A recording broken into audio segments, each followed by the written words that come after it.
Hey, everybody. Welcome to the Anything But Typical podcast, where we've got real stories from entrepreneurs, not just the wins. If you like what you hear, subscribe and share, please. We would appreciate it. So we've got Alan Cates on here, and I think it was Will Bishop that introduced us. That I'm is not right. mistaken. That is right. At the Reebok event. That's right. Will Bishop, thank you very much of Town Bank. And this is not paid for by Town Bank, but hey, we love you. They just get a little extra. There you go. So we were talking before we hit the record button. We have an affinity, but you and your family, especially with the Savannah bananas. And so Jesse Cole has been on here. He was one of our first guests. He's related to Ben. And what a fun thing. But you said that your kids, the three kids with their age ranges from 17 down, that usually you have a couple where they like it, but one is like complaining. But that is not the case with the Savannah Bananas experience, which I think is really cool. So here's the scenario. You're one of over 100,000 people in a crowd going into a packed stadium. It might be Fenway, it may have been Wrigley coming up, whatever. But you're in the crowd. And while there's all this other magic going on in Falderall that is uniquely Savannah Bananas, somebody sees you in the crowd. They start talking about you. You can overhear all the crowd and you can hear what they're saying about you. What would you want somebody to say about you? Oh, great question. I didn't think we were going there to kind of put me on the spot to start the show. I would like to think that, they would describe me as a, genuine person that cares about others, good father, good husband, innovative, likes to kind of think things through, strategic, kind of looks at the big picture for things. Yeah. But hopefully, good person would be kind of top of the list is something I'd like to be described as. All right, good. Well, we haven't had anybody that said, hey, I want to be known as, a mass murderer or something like that. Or, no, you're right. The devil incarnate. So that's good. Yeah. You're in good company. Maybe it's not the, big answer you're looking for. The cool part about this question is we get such a variety that there isn't anything we're looking for at this point. Yeah. It's just when people hear that question, what's the heartbeat, right? Yeah. And for you to say that knee-jerk reaction is, I just want to be known as a good person, right? It kind of cuts to the core of what matters to you and how you're perceived. So I love that. Awesome. That's why Will Bishop made the he's also a good person. He is. That's definitely true. We often say he's the the nicest guy in the neighborhood. He is a great and a nice guy. He is. Yeah. So man, let's get into your story. Yeah. Because we have some interesting kind of Kansas roots that kind of I think you two are just going to riff about the Midwest for an hour. Nah, we won't leave you New Yorkers out. But there's probably more in common with the upstate New York of you. And, but you had a lot prettier trees, higher taxes, but prettier environment than we had in Kansas. And the flatness of Kansas. And truth be told, I was in and out of Kansas, as we'll get into. Yeah, lived internationally as well. Yeah. So and I'm really interested in that part too of the cultural impact, right, of different exposures. Let's go back. So first off, for the listeners and viewers, Alan is the CEO and president of Kilo Reserve. That's right. And we're going to dive into Kilo and what that is and what you're doing with it, because I think it's really interesting. But let's go back to just early experiences, and it can be things that shaped the way you look at leadership in business, or it can just be the way that shaped how you lived your life. So talk to us a little bit about some of those early experiences you had as a child. Yeah. Well, and first I'll kind of go into that international piece, because I think that's really defining about, who I am, why I'm interested in different things. Mm-hmm. But my dad, he grew up in Kansas. My mom grew up in Wisconsin. I was born in Wichita, Kansas, right in the center of the States. But at the age of 3, moved to Canada, right outside of Toronto, then moved to Sydney, Australia, back to Wichita, Toronto again, and then, went to high school over in London before coming back to the States, and going to Wake Forest. So really, between first and seventh grade, I went to 7 different schools. Mm. So, that was really, kind of a cornerstone or, key moment or sense of time where, new schools, meeting new friends, learning to, really get along with as many people as possible. And also kind of open to always being the new kid. So kind of looking at maybe, hey, like, how can I break into these other groups and, have friends? And thankfully we're talking about, the ages of, first through seventh grade. We're not talking high school or college where kind of groups are more formed. I mean, I have an 8-year-old daughter now, and, you put her in next to anyone and they can be friends pretty quickly, and put her in a group and they'll start playing on the playground. So for that, like, it's a really good time to move around and, get to know people and different types of people, different countries.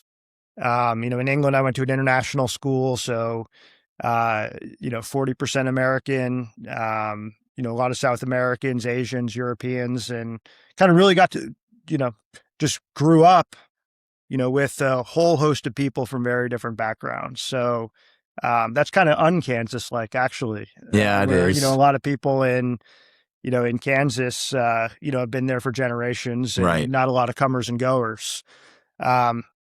So kind of back to the question, like kind of early on, it was, being in different groups, meeting different people, learning different cultures and backgrounds and appreciating it.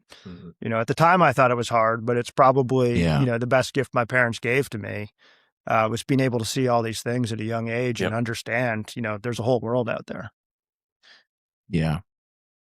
Let's talk about the earlier time before we get into high school over in England, because I think you're going to get different lessons, right? You're not going to appreciate cultural exchange as an 8-year-old compared to a 17-year-old. Totally, absolutely accurate. So as you're younger, can you look back and reflect on anything from the culture and going into different cities and different countries that you stole things that you wanted to apply to your life? And so I'll give you an example to make it easier. I went to Italy last year, and the slowness of the culture there, of you go and you get coffee and they won't even let you pay because they want you to sit down and enjoy the time. It's like, I need a little bit more of that in my life. Yeah. And so maybe that's more of the high school experience that you saw stuff, but I'm curious about stealing things from different cultures that you were exposed to. I mean, as a young boy, so much was sports driven. Fair. I remember having a cricket bat that I took from Australia. I was the only one with a cricket bat in my garage. But, from a cultural perspective, I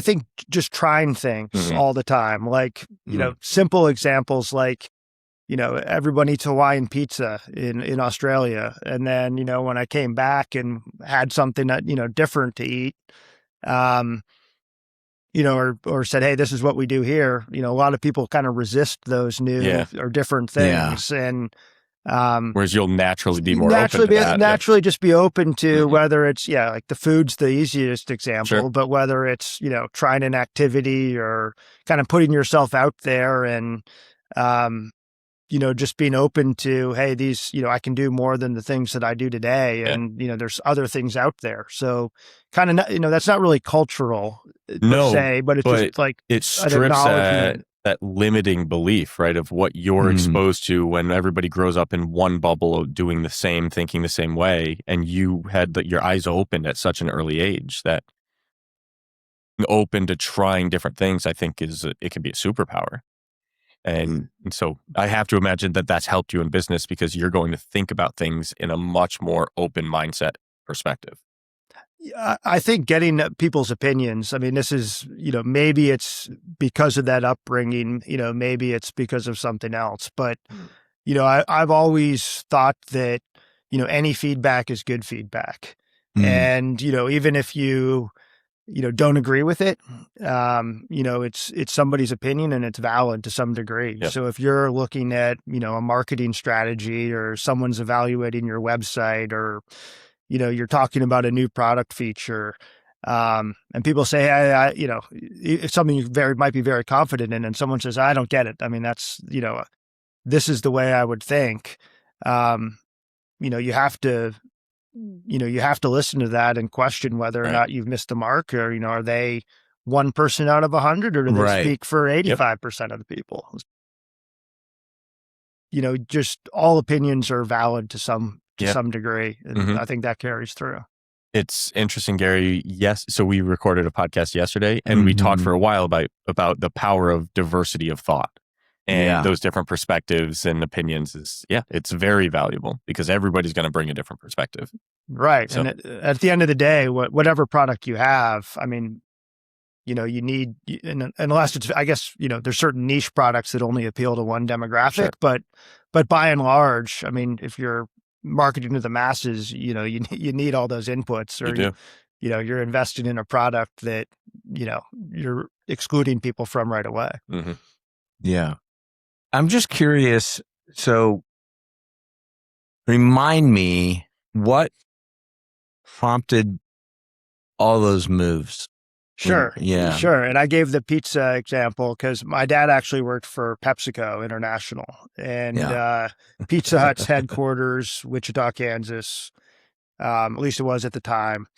And so at one point or another, he started in marketing. Then Canada was a franchise business, so he ran that, and then helped launch Australia, so all English speaking countries. I think he had some, international responsibilities while, around the Pacific Islands and things as well while he was over there. But eventually kind of came back to the States, took Canada and South America, and then, Europe, Africa, and the Middle East. Yeah. While we were based in London. So for the listeners that may have missed some of the earlier episodes on this podcast, Go back and listen. Yeah, go back and listen. Listen to everyone. Go back and listen to me interviewing Ben. But Ben sold his first company at 24.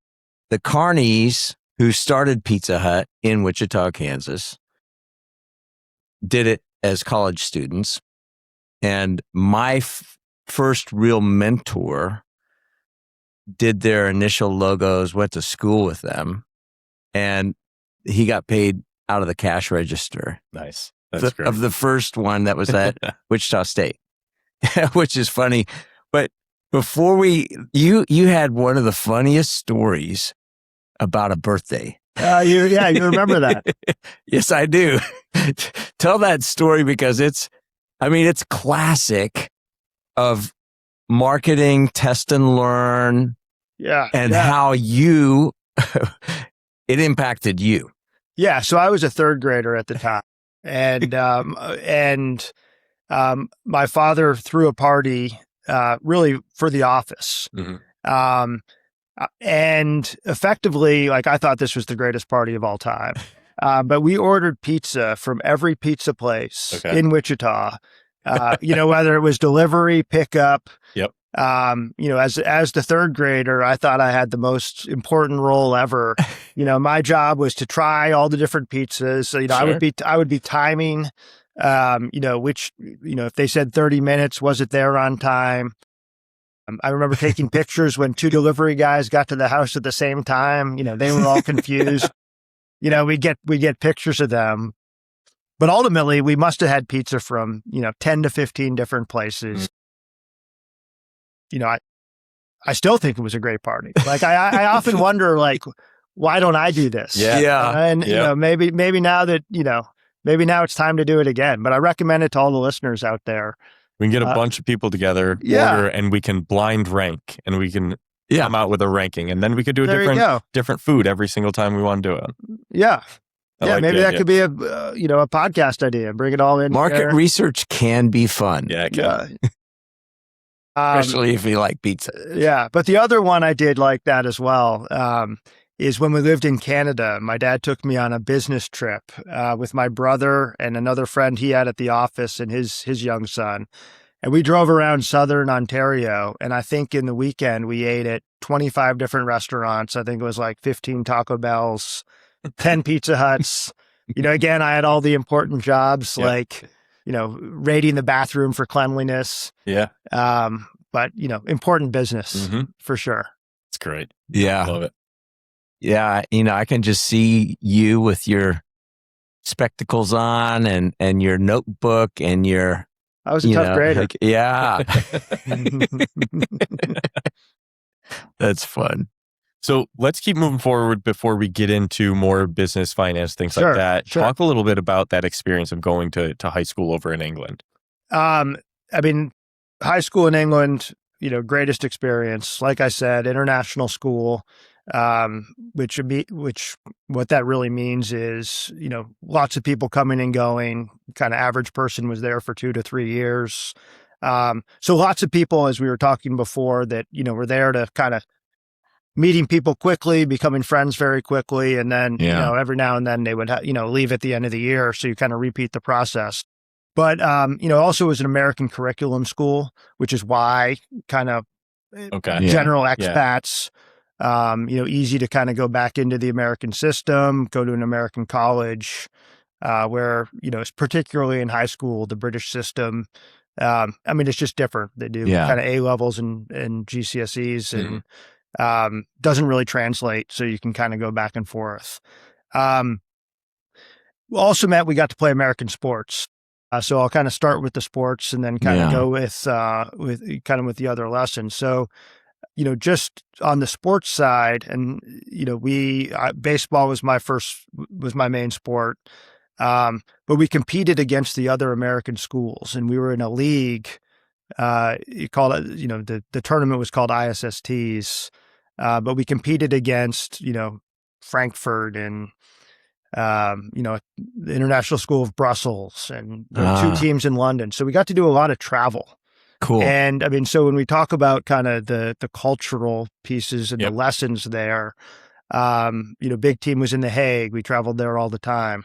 Had a tournament in Cairo, sophomore year or junior year to kind of end that season.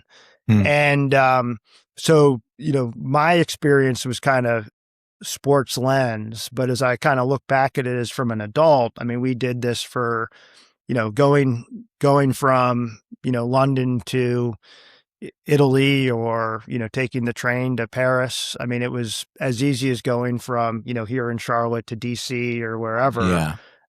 Maybe even easier because everyone kind of really emphasized, during different breaks, like, taking the trips and, if you're only going to live in England for, at least in my kind of peer group, if you're only going to live in England for 3 years, sure, you want to take advantage of seeing what you can of the continent, while you're there. But then also, so there's kind of the cultural elements that you pick up from, living in London, being able to go out and, as a teenager, be downtown, take the train, take the tube, or travel abroad, or then you're just talking about the different people that were kind of in the school. So, the baseball team again, I think,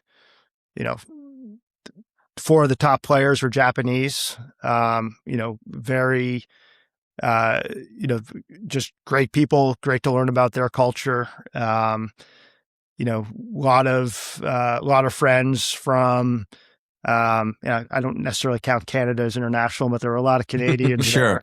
there. But German, just German, South Americans. So, as I think about your question about kind of what little pieces do you steal, or use or value? The kind of the respect of the Japanese students that I was friends with. They showed respect in a different way. And kind of always, just this quiet acknowledgement when you're, doing something well, the way they acknowledge you and you acknowledge them. Tough to put into words, but just kind of the respect there, that mutual respect that, came out of, kind of shared experiences and, again, working on a team in that baseball environment. You also learned, my dad had this code that he gave my brother and I. My brother's 3 years younger than me. And, whenever we were being obnoxious, like he would go UA, which meant ugly American. Oh, So it was kind of the way of like, hey, like, Yeah. you've got to, you're in someone else's country. yeah, You've got to respect that, you can't throw the football in the middle of the, Leicester Square, or, yeah, you've got to represent, yeah. to these other cultures that, you respect their society. Right. So, kind of keep your head up, like recognize your surroundings and, act appropriately, whatever that might be. I like that UA. Yeah, me too. Yeah. So, I may use that with my Yeah. kids just in Yeah. everyday just in life. the house. Right. You- Yeah.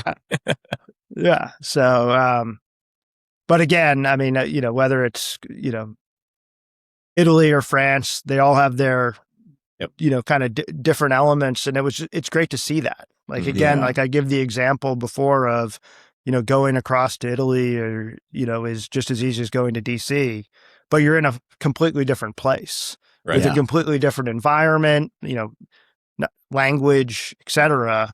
And, you have to adapt, wherever you are. So it's not like, again, adaptation is more the lesson that, hey, I guess respect was a good example, Yep. but kind of, again, the adaptation and fitting in is kind of what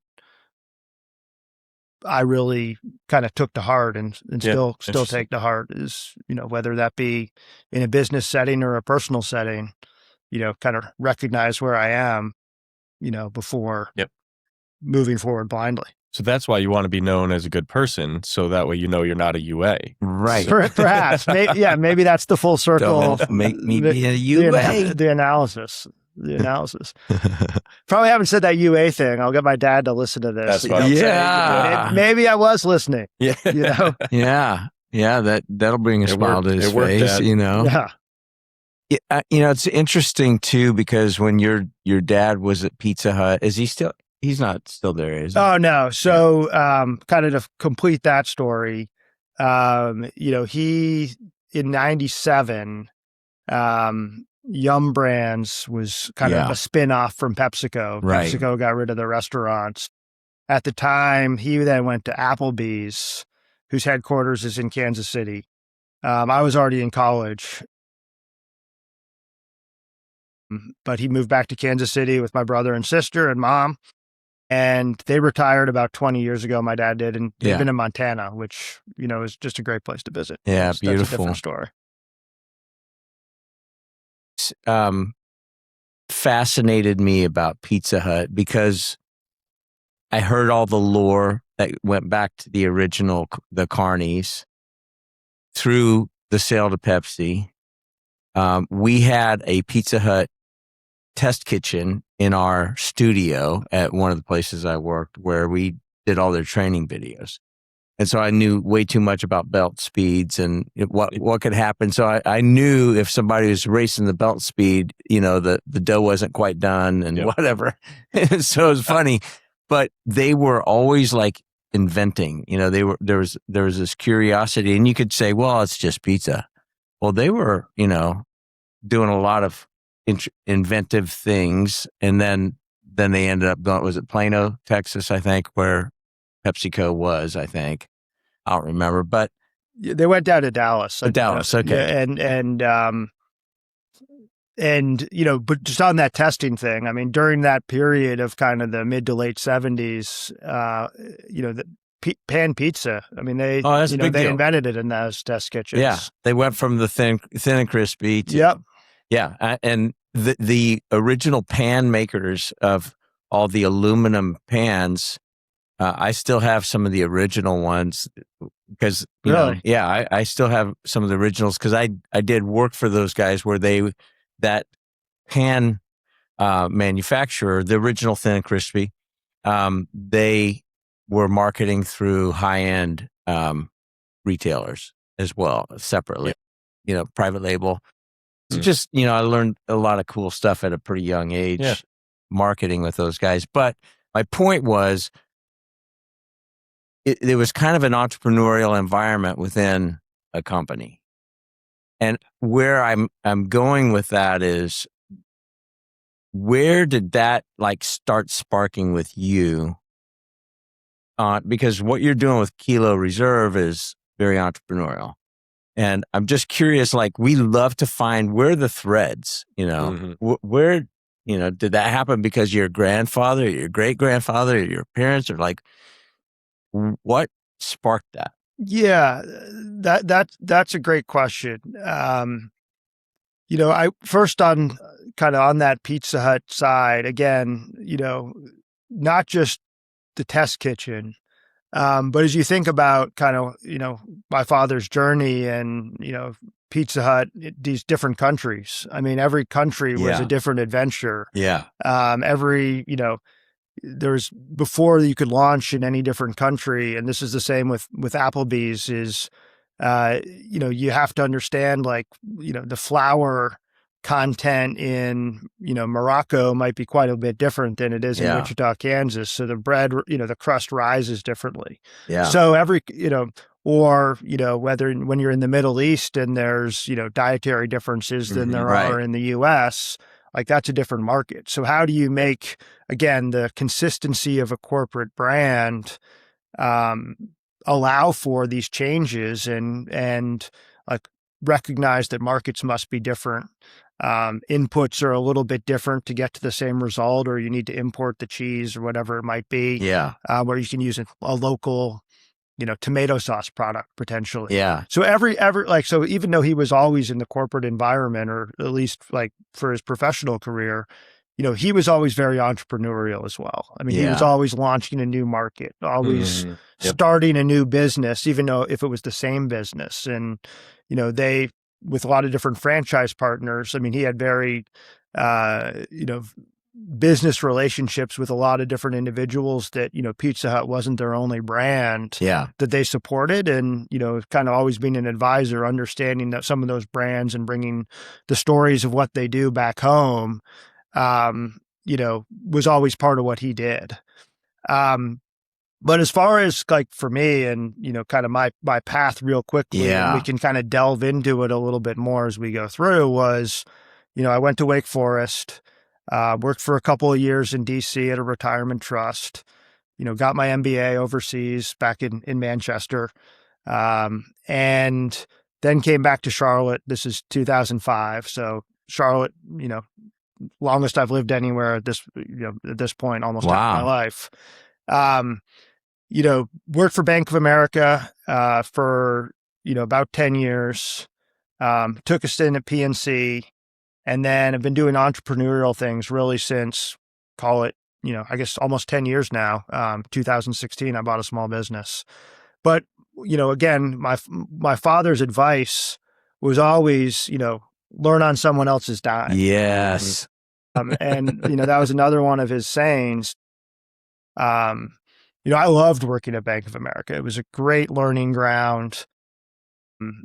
Got to see, kind of rotational positions around mortgage, trading, pricing, strategy, finance, and, learned a lot from a lot of different leaders, kind of really appreciated the process they went through to get from an idea to a finished product, and, with very little risk taking, from a process management perspective, knowing that, any technology release, had retail customer impacts. Yeah. So learned a ton, and really appreciated the time at Bank of America, but kind of also, if it wasn't explicit, certainly looking back, it was implicit that, I wasn't always going to be a corporate guy. Yeah. So, kind of going back to the original question, which I think was, how kind of growing up did this entrepreneurial spark come from? Yeah. I think as you think about, going into different environments, kind of figuring out the environment and figuring out, the strategy of how to move forward. That's kind of really what I've always enjoyed. Mm-hmm. And, when it's playing a game, it's figuring out, like, how do you master the game? Right. Like, how do you make the right move? And sometimes you win, sometimes you lose. How do you be really purposeful about why you're doing something a certain way? And kind of all streams together there. Right. The challenge of the puzzle is the thing that piques the interest for you, of go in and solve whatever mess that may be or whatever problem that may be. Right. Yeah. And I think kind of coming into all these different environments all the time. So I want to piggyback off of Gary's question. That makes sense on the entrepreneurial side, but what about finance or banking or anything in that world? Because I think your undergrad was economics and master's was finance, right? So, That's right. So even when you were going to study, you had the tilt towards the finance world in general. What about that world attracted you? Good question. I would say, from a quantitative perspective, I always enjoyed math classes. So they're like quantifying things, and coming to an answer that was, indisputable. Yeah. That's the math side, but I mean, math is kind of different from finance, which can have an art to it. I would just say it was a natural gravitation. I mean, I kind of enjoyed the,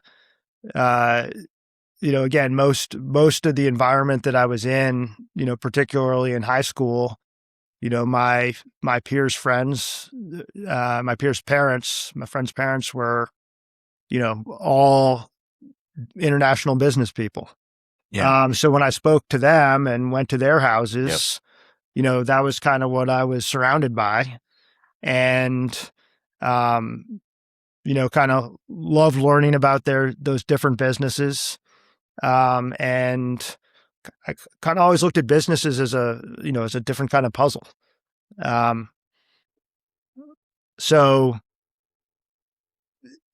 But then you also kind of realize, especially when you're a little bit older, that like any different activity can turn into a business, right? I mean, Sure. This is probably the anything but typical theme for the podcast is, there's businesses in, marine biology or any art product or anything else.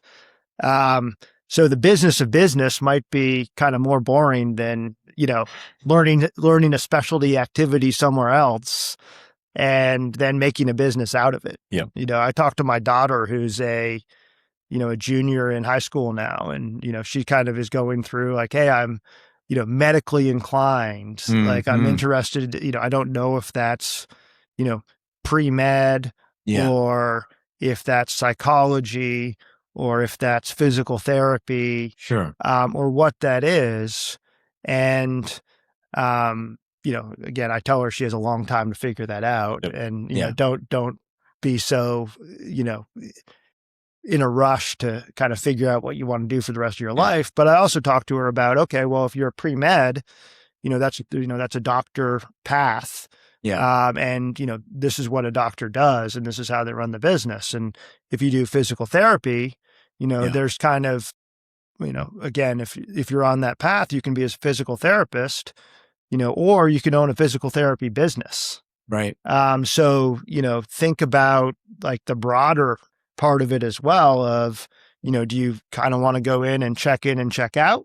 Or do you want to, if you're going to evolve as a physical therapist, you either, become a manager or own your own practice or, it's just a different environment. Right.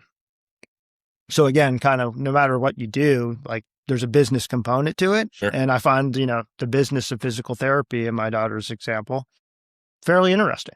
Yeah. Yeah. Well, if you look at things with a sense of curiosity and a test and learn, which you saw that firsthand with your dad. And you said something that's important where you said, sometimes you win, sometimes you don't. Well, if you think that you have to win every time, when you're believing a lie, you're not living in the real world. But it becomes a fearful constraint. Pizza Hut, they tried a lot of stuff, and not everything hit, but you have to be willing to swing and Yeah. miss, I mean, back to your baseball. Back to the Savannah Bananas. I mean, I think like Jesse Cole's the king of that, right? Is like, Right. we try like 30 ideas every game, 25 of them fail. Yeah. 5 of them, I mean, if he's lucky, they repeat and they use again. Yeah. Yep. Exactly right. I think, and he, again, he kind of speaks to, how those live events are the greatest environment to test things quickly. Sure. Yeah. But Yeah. I mean, again, if you are going to fail, I mean, everybody fails. And, at the end of the day, if you win, a big one out of every 10 things you try, like that's probably a pretty successful track record overall. Yeah. But the key is when you fail, you got to fail quickly. You don't want to be on a losing team for a long period of time and not recognize that, hey, this isn't the one. Yeah. Yeah. Yep. The ability to pivot and move away from that is important because otherwise you just get stuck in complacency in a bad position. Yeah. Yep. Yeah. And if you're passionate about it, I mean, maybe you give it more time if that's something you truly love. Mm-hmm. But there's a trade-off between, passion for something and a successful business in that environment. Big deal. Yeah. I'm curious. So you said you bought a small business in 2016. So 10 years ago, you launched into buying a small business. Talk about that. Yeah. So first I'll talk about the process. Yeah. The process of getting there. And, really, so the environment for me at Bank of America and then PNC as well, was, I'd become senior enough that I was, involved in larger projects that and initiatives and it took time to develop. Yeah. And, at the time, at Bank of America, we were still coming out of the mortgage crisis. Yeah. And, by and large, at least it felt like the majority of the things that we were doing were regulatory driven. And you had to get compliant. They were in on there, all man. These things. And, Years. and for years and, for the most part, rightfully so. And, but from my perspective, as I was moving to areas where we were trying to grow the business, I found it, discouraging for me to kind of have everybody rallied around this is the right thing to do. Yeah. Mm-hmm. And then look at it like, well, the technology to window to do that, doesn't start for our 10 months from now because we're doing these regulatory things. Yeah. And, I didn't want to be patient. Yeah. And I totally respect, the bank and the governance process and, all the right decisions from my perspective were made, in the decisions that made it, 10 months before we start the project, maybe 18 months before it's released. And, that's just the way it had to be. But that's what made me want to like kind of really turn the needle to me or, flip the switch to say, okay, it's time for me to do something where, I control the timeframes. I make the decision. And what I started to do was there's this website called Biz Buy Sell. Okay. I still look at it. But effectively, they have hundreds or thousands of businesses for sale. It's like the entrepreneurial's Facebook marketplace. You want to go in and just like mess around a little bit and see what's out there. Yeah, it's great. And it's so fun. I mean, and I looked at a million businesses, not a million, but I looked at a good number of businesses that I had no interest in just to see what was out there. Yeah. I knew I didn't want the restaurants. Yeah. I mean, that's, love eating at restaurants. Right. And that's a tough business. Yep. But everything from, manufacturers of patches to, different service businesses, to, car washes, et cetera. And I kind of made a routine of, getting the due diligence package, kind of figuring out the financials, figuring out the opportunity. And eventually kind of found, again, I was looking all over the country just to see as many businesses and get as many at-bats as possible, knowing that I really wanted to stay in the Charlotte area. Yeah. But eventually I found a business that, I think had a kind of a great base, that could be grown upon, was in a good sector, and, pulled the trigger. So, that business, quite a bit different than what I do now. I mean, it was a handicap accessibility business. So we did stair lifts, ramps, modular ramps, did a lot of work with the VA, workers' comp, the elderly population, people coming out of hospitals that needed things on a temporary basis. And, obviously there's, a great need in our communities now to make sure that, people have mobility options. And then, there's has been and still will be a big push for people to stay at home for as long as they can. So the kind of the story of that business made a lot of sense to me. Yep. And, from a process standpoint, COVID came. So this is early 2020. Yeah. And, it was at that point, when we had that lull, that I really thought, hey, I love, working. I love being an entrepreneur. I like this business, but I'm not, I kind of had met the challenges of the business. Yep. So I basically said, okay, let's have a great 2021. I want to be passionate about what I'm doing. You were ready. This isn't the right business. Thing. Just ready for the next thing. But it was. And there's nothing wrong with that, right? There's different types of entrepreneurs. And I think that's something the listeners and viewers need to take to heart of there isn't this one cookie cutter version of an entrepreneur where you're passionate about something. So you go into that business and you do it for the next 50 years, right? There's a million different versions. And yours is a very common one of you like challenges, you like problem solving, you get to go in, solve that problem, grow it, then be able to move on to the next thing. Yeah. And I think that, the kind of the previous owner, ironically, had owned it for about 6 years as well. And that was kind of maybe a natural life cycle for that business. Sure. And, he had a similar background as me, kind of coming out of a corporate environment,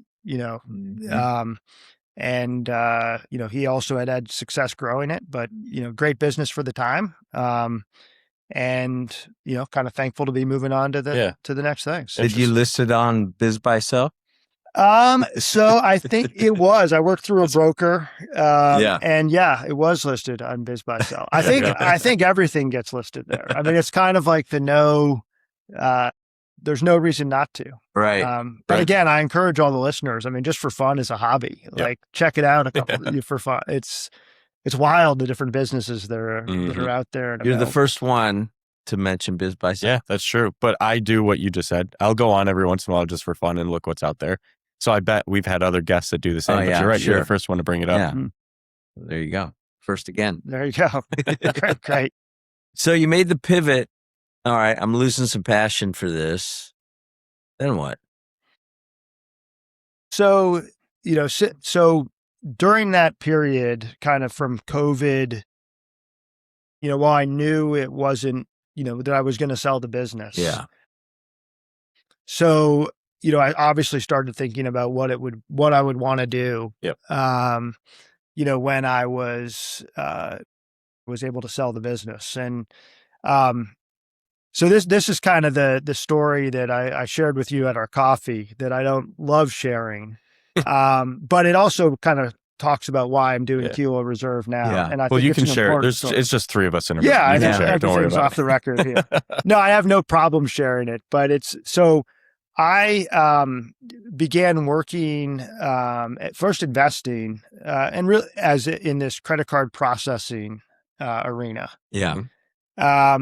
And effectively, what this business really did beyond processing credit cards for, any number of retail shops is their real specialty area was buying portfolios of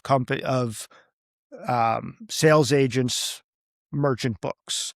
What that means is, if you, Ben, kind of knocked on 200 different merchant stores, Mhm. pizza places, barber shops, maybe some professional firms, maybe a technology company that, offers a technology to a number of different businesses, and has, as part of that technology operation, process their credit cards. They might, they kind of, the way that business works is every time there's a credit card swiped, Yeah. the majority of that goes to interchange fees to the processor, and some component of that goes to the person who's knocking on the door. Yep. So each and every month they get basically a commission check that's pretty predictable because generally those businesses are pretty consistent businesses.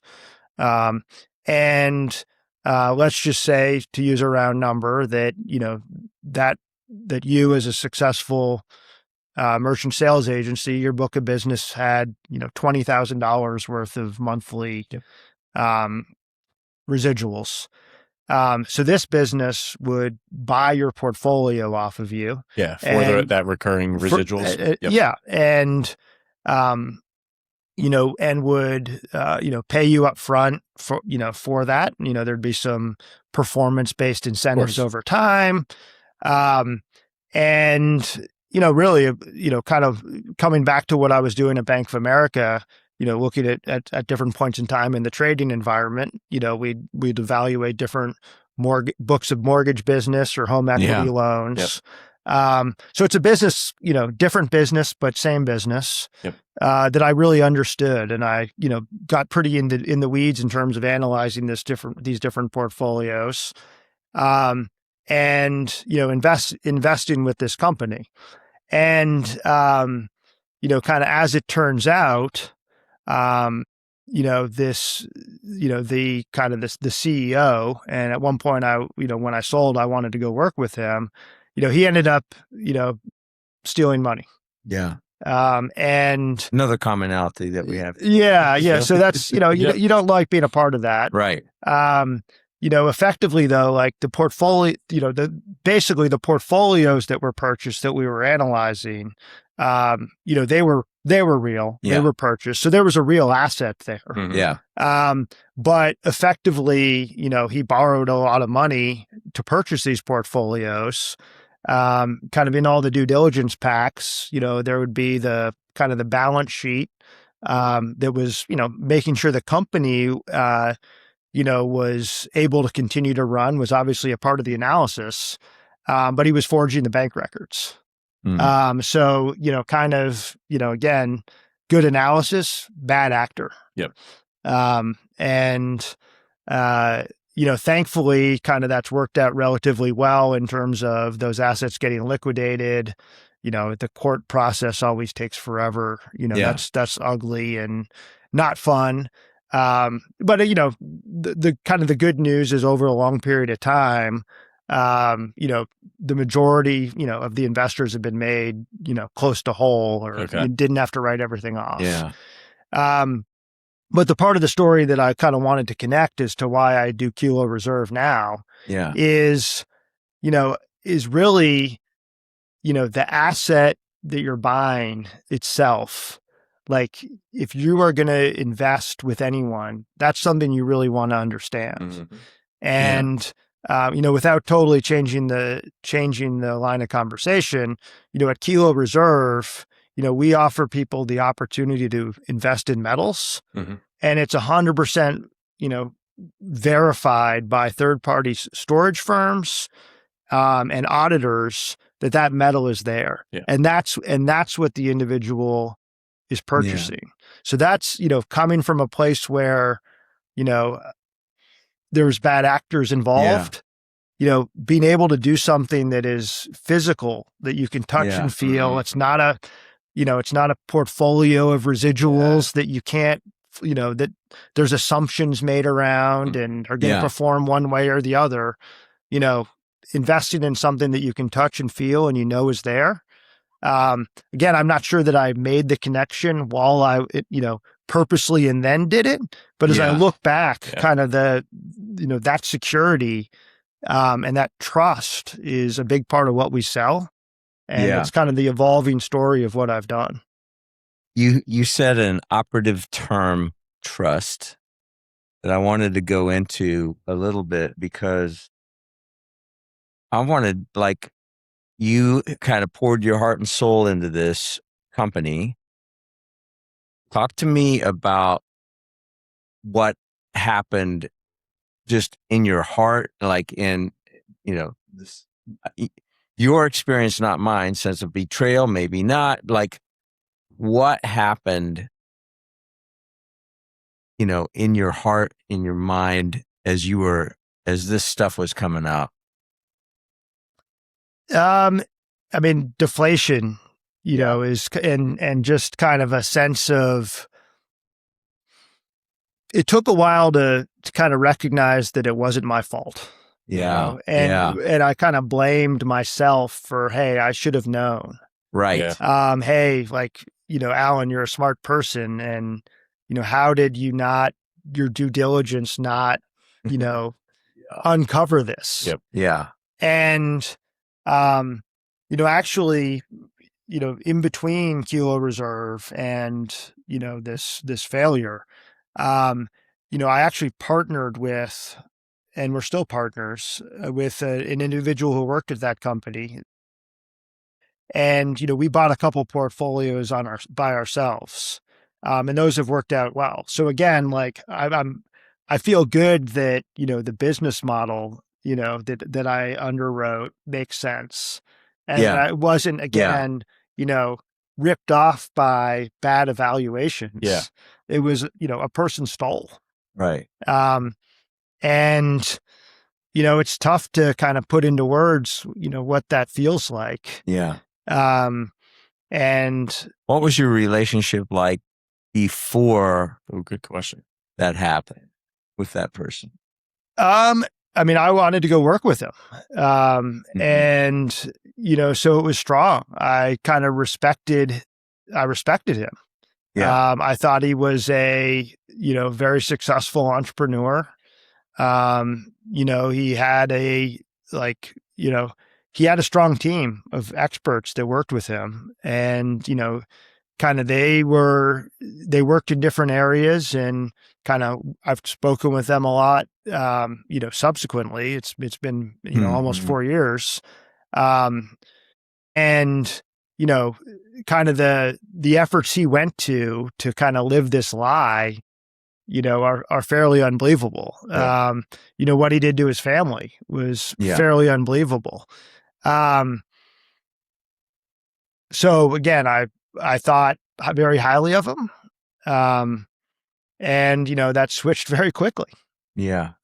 Do you think this person was, like evil from the get-go, or were there some inflection points that bad decisions started being made and then they had to keep covering them? I don't think that I think they became an evil genius. And I don't think that they set out in life, to be a fraudster. Yep. Right. But they probably, very few do. Very few do. Right. Very few do. So, I think bad decisions compounded in each other. Yeah. And, all of a sudden it was out of control. Yeah. And, The collateral damage is immense. Yeah. Yeah. Right.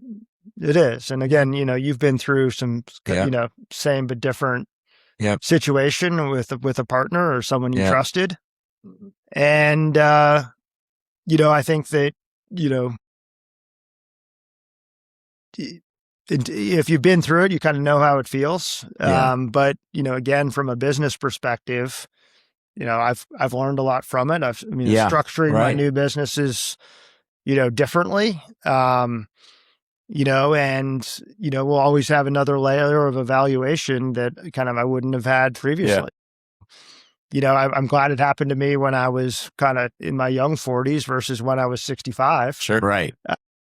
Right. And, now I can kind of chalk it up as an important learning experience and move forward. Yeah. I love that attitude. Thanks for, if you wouldn't have shared that, this would have been a massive miss in Yeah. the story, because you said something there that I wanted to kind of go back to a little bit, which was you started wondering like if you were guilty, not because you committed the same fraud or crime, but No, why did I almost miss it? negligence. Yeah. Like Right. how did I mess this up? How did I miss this? And there is a guilt, it's almost like a survivor's guilt of, being partnered with or, with a business partner where they made the choice to go off the rails. Yep. And then all hell breaks loose and it blows up. And then the devastation emotionally because of relationally with that person, but then also what happened, like why, how could I be this stupid? I thought I was semi-smart, Yep. but evidently not. Yep. But you can see the pattern looking backwards. It's Mm. hard to see it in the middle of it. Yeah. So, but I love your take, which is, hey, I've got another layer that I probably wouldn't have had before. Like these are painful lessons. If we pay attention, can keep us from going around the same mountain again and trying to expect different results that won't happen. Yep. Or we can change the trajectory and go, okay, I'm not going to do this. You even said early on, like, hey, one thing I know I don't want to do is restaurants. You saw how difficult it is. Yeah. You saw the fun part with, hey, let's bring 15 different pizza guys here. Yeah. That sounds like fun. Yep. But it's not all fun. Yeah. And I think, again, what you kind of said, Ben, on a different point was, just talking about failure again, like that's a failure, Yeah. and you gotta, that was a big one for me. Yeah. But you've got to kind of acknowledge it, forgive yourself. Yeah. And move on to the next thing. Yeah, you fail and quit, or you fail and learn and grow. Yeah. And you took the latter. Yeah. Right. And it took some time. I mean, it took some time to get over for sure. I bet. I mean, it wasn't like, again, a baseball analogy where, if you're a closer and you blew the save the night before, you got to come out the next day. It was a longer recovery period. And there's still times where I think about it, deeply. But, again, you live to see another day and it's fine. Like So, in the grand scheme of things, it's fine. Here's another kind of a weird question, but anybody that's been through it will understand why I'm asking this. How did it impact your wife and your relationship? That's a tough one. I have a very supportive wife, thankfully. And, I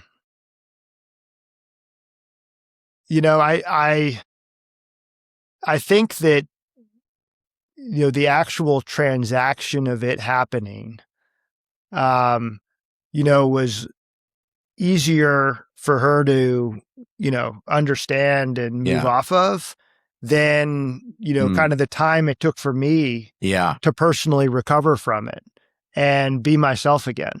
Yeah. And so like the transaction itself happens. Like there's wins that we've had that are bigger than that one. Sure. But it's the mental strain, that I put myself through, which, because I'm in a place, then, that has impacts on, my kids, my relationship with her, that I think, I appreciate her more, for that piece of it and, kind of bearing with me as I would go through the process.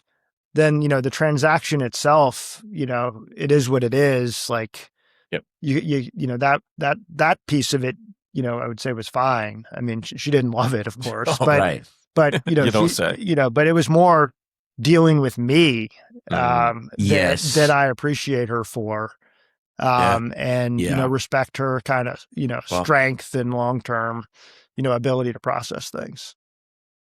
I didn't know where you were going to go with that, but that's exactly what I experienced. Really? Yes, because losing all the money, and we've had this happen more than once, was nothing compared to the emotional, like, betrayal. Yeah.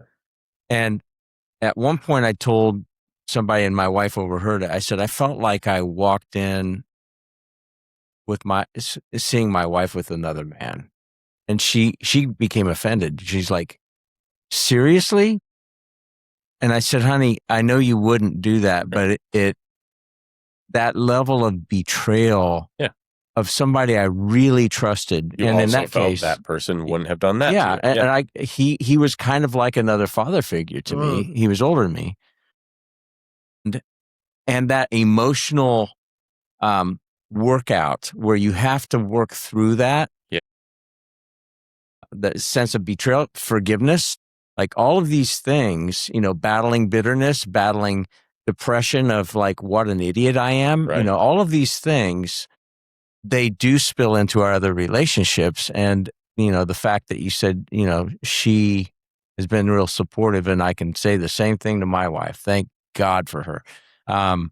But the emotional distance, or just that working through it in your own headspace, can take some time, and then all of a sudden you're a little different than the woman, than the guy that she fell in love with. Well, it's interesting. I believe both of you had kids at the time that you went through that, so they don't understand it as much. No. But if you're emotionally distant, they won't get it. So there's so many factors that go out. You talk about ripple effect all the time in a positive way. Right. And the ripple effect of things like that in a negative way that just spreads out throughout your entire business and your career and your family and relationships. It just goes on and on. Yeah. And I'm part of another business group that, a bunch of different business owners. And, one of them is he's a counselor. He owns a counseling business. Yeah. And, he talks a lot about, just the ability to like, not put things in perspective, but to compartmentalize. And I mean, he's an expert in it. But for me, like when I was doing things with the kids as an example, like that was easy to take my mind off of things. Yeah, sure. And like, if you're engaged in something and you have a new effort, well, then, you're not thinking about it. Yes. But it was those times that, you're alone or you're not doing anything, or, hey, you wake up in the middle of the night. Yeah. And like, that's the time that it really grades on you. Yeah. But again, I think that, it's, behind every strong man, there's a wonderful woman, right? I mean, and I'm, I'm very much blessed in that sense. I'm curious too, just from a practical standpoint, for anybody. It's funny. You think you're the only one that goes through it until you actually admit it. And then you hear these two famous words. Oh, you too? Yeah. You too? Yeah. Not you too. Right. But from a practical standpoint, are there things, if anybody's listening to this, that you would say, man, these were some of the things that I found to help me kind of work through it? I mean, I think forgiveness of yourself, self-forgiveness is, is hard because, other people, I think, in this situation, the impacts it had, are kind of quick to forgive and quick to, hey, it's not just your fault. Yeah. But I mean, I was the one judging myself. Yeah. Yeah. So, I recommend, whatever it is, like, we talked earlier about, how right now I'm training for an ultra, but whatever the kind of the release of stress activity is, whether it's friend groups, like, it doesn't matter, find those things that are therapeutic for you. And then just be easy on yourself. Because again, everybody makes mistakes. Some are bigger than others, but at the end of the time, like the longer story is, it's all just a blip. So, I want to get to Kilo before we sign off, but Gary, it's a really important question, and I think it's valuable for people going through it. Would you add anything of things that you would say to anybody that's gone through it recently, and then they're still in that mode, the valley of despair, or whatever you want to call it? You nailed it in a number of things. Like, I don't think there's a silver bullet. There wasn't for me. Yeah. Gratitude, like being intentional on gratitude. despite the despair. Yeah. There's still beautiful things out there, but we have to be intentional about it, because if we just fixate on the negative, it just spirals us down. Yeah, It you've keeps talked us to there. me maybe offline about that before, of how you almost had to go out and find things to be grateful for when you were in that mode. Yeah, when you're really, when all hell's breaking loose, you have to look really, but you don't have to look hard. You just have to look intentionally. Yeah. There's a big difference. It's all there. Like if you just go, hey man, I can breathe. Think about when COVID hit. All of a sudden, I got good friend of mine was one of the early guys to die in Charlotte. When I was able to breathe, and I'm like, thank you, Lord, for that. That's a blessing. But you also talked about you're part of a group, you part of a mastermind, a YPO, C12, Vistage, one of those kind of groups. So it's actually through F3, through the workout group cool. as well. So it's I've actually done it with 2 different groups there, and it's cool. A bunch of it's all men, but it's just active individuals who own or run their own businesses. Yeah. And different types of businesses. So great to learn from that group. Like always, it's great to be part of different groups. So I'm part of that. And I'm in another networking group of business owners. Okay. Yep. So between those 2 groups, the camaraderie is great. It's great to be around like-minded individuals that you can turn to for advice. Yeah. The intentionality. So you don't have to necessarily be in a paid peer-to-peer group like a YPO or a Vistage or you can, whatever. and they're valuable. And they're good. You don't have to. And I'm part of some of those too, but I've got multiples.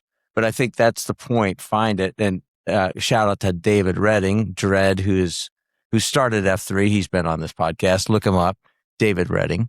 But then the other thing that you had mentioned was you're training for an ultra marathon.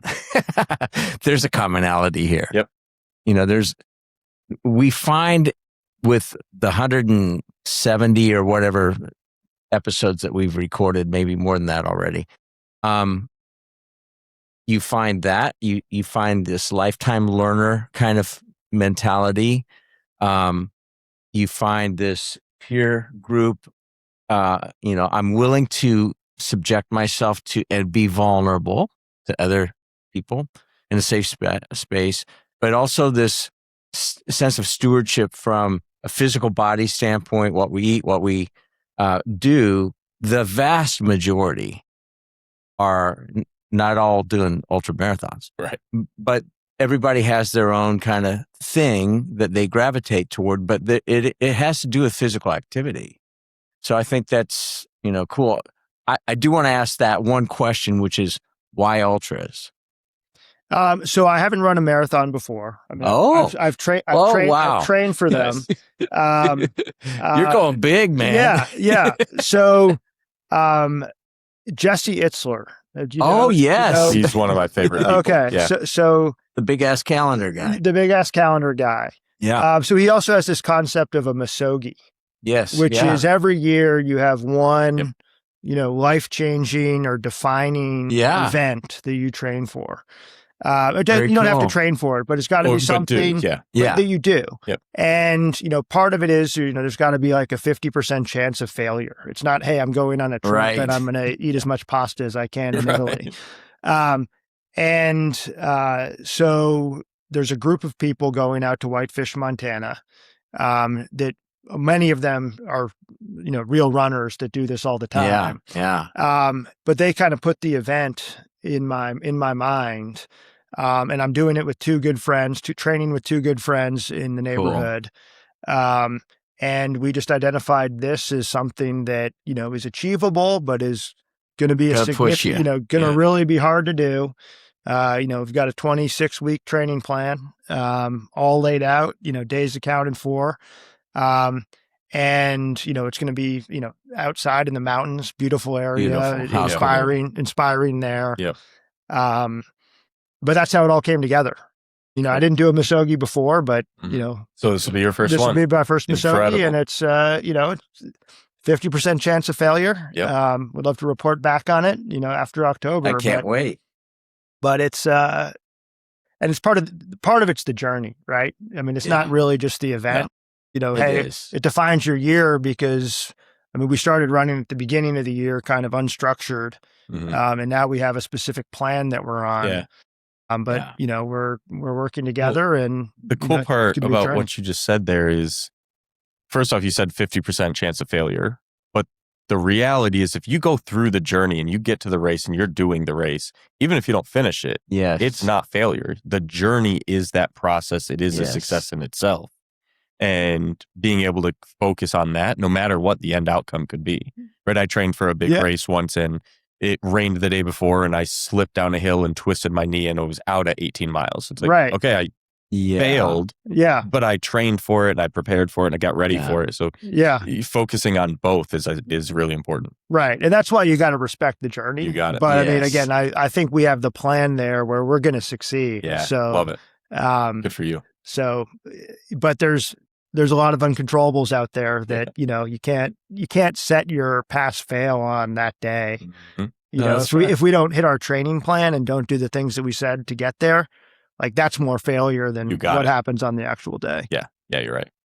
So I know we've gone way over, but if you've got a couple of extra minutes, I want us to be able to share more about Kilo. So you shared what it was, but then we went on 8 different rabbit holes. So talk to us a little bit more about what you're doing there. So Kilo Reserve is an investment platform for industrial metals.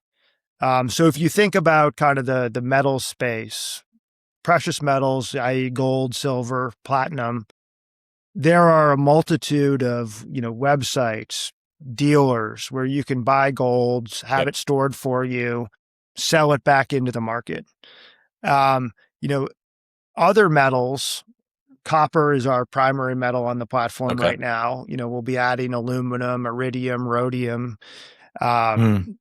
tungsten, and some others in the near future. It's very hard for a retail investor to get exposure, and access to those to correlated returns with those products.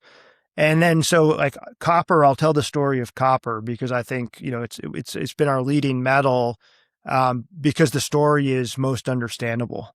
I mean, if you think about copper, that's what conducts electricity. Right. So every wall.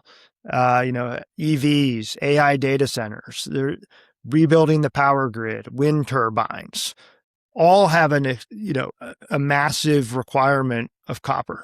So that's the demand story. And I think the kind of Robert Friedland, the famous miner, has said, in the next 15 years, we'll need to mine more copper than we've mined in the last 10,000. Wow. So it's growing. Wow. The use is growing exponentially. Hockey stick.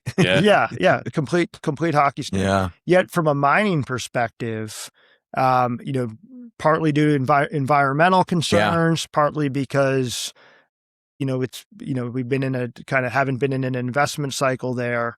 There isn't enough supply to,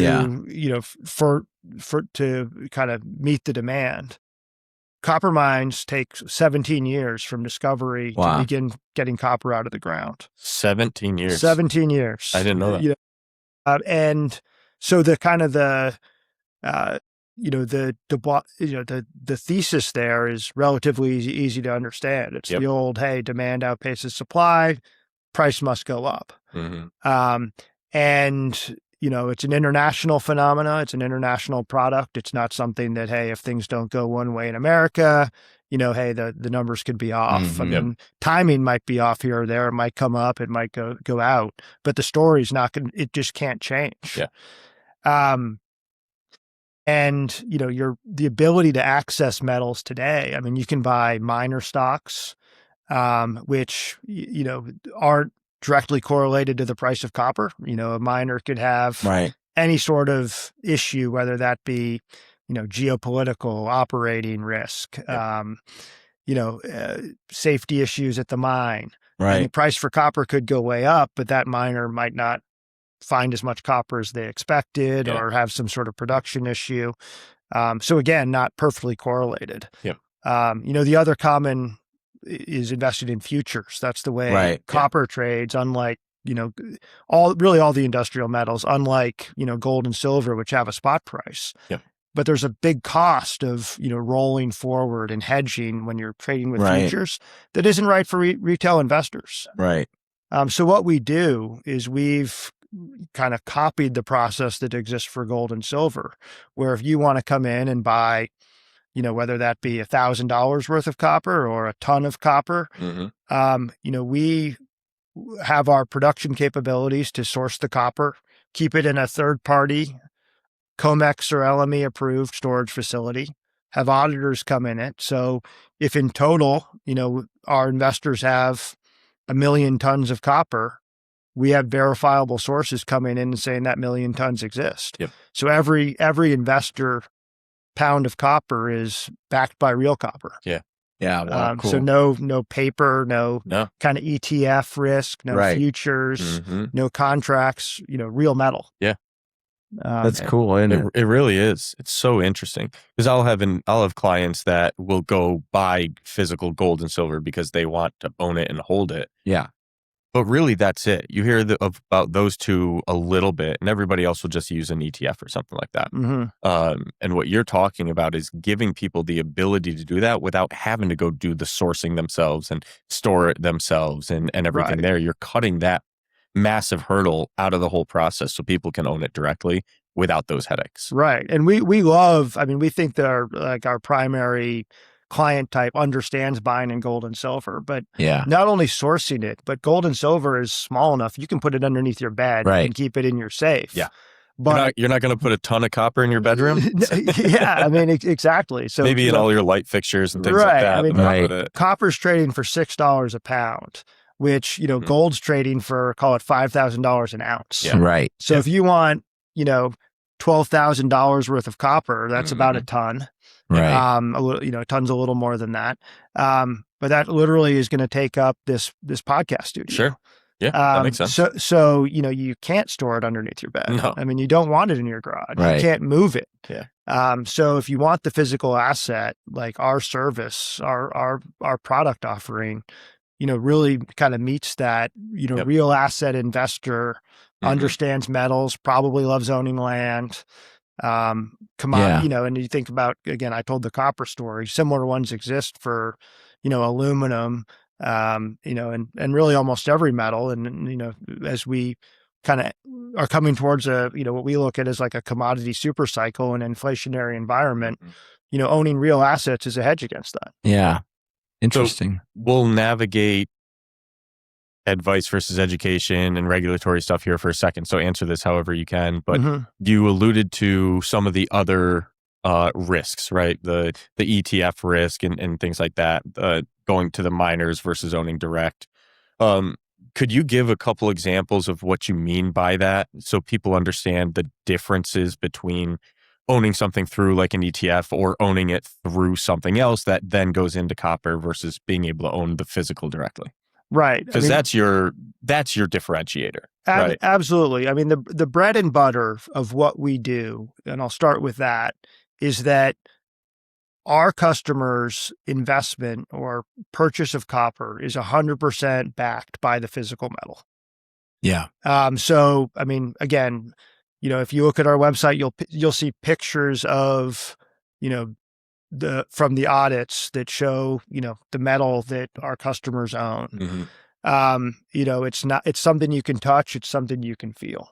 Yeah. If you then think about how else would I get copper exposure in my portfolio, I copper miner stocks, which I kind of gave that example, but to put that in a nutshell again, they mine copper. There should be some correlation there, but if that company doesn't perform well, you got it. You don't have. You're investing in the to company more than the metal. Right. There's going to be correlation because they'll do better based off of pricing and all that, but it's not the same. There are other factors. Exactly. Yeah. Exactly. And then you think about ETFs. I mean, there's two types of ETFs in the metal space. One are like a combination of different copper miners. So, instead of that one copper miner stock, you might have, 5 to 7 different copper miners. But again, they might not perform well relative to the price of copper.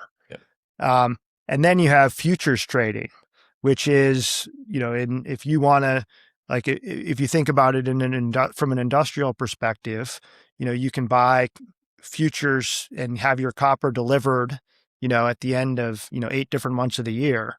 And, if you are a long-term investor, you have to kind of sell your March contract, buy a May contract, and there's costs associated with continuing to move forward. Yeah. There's volatility there. And at the end of the day, that cost of doing that, one, it's labor intensive, and it requires a lot of monitoring, which a retail investor, really shouldn't be doing. Right. But that's kind of real copper exposure, or kind of exposure to that market.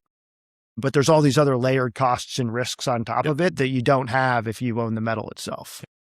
So that's the differential. Yeah, thanks for summing that up. Appreciate it. Yeah. I think giving the examples to listeners that aren't as aware of it is helpful. So. Awesome.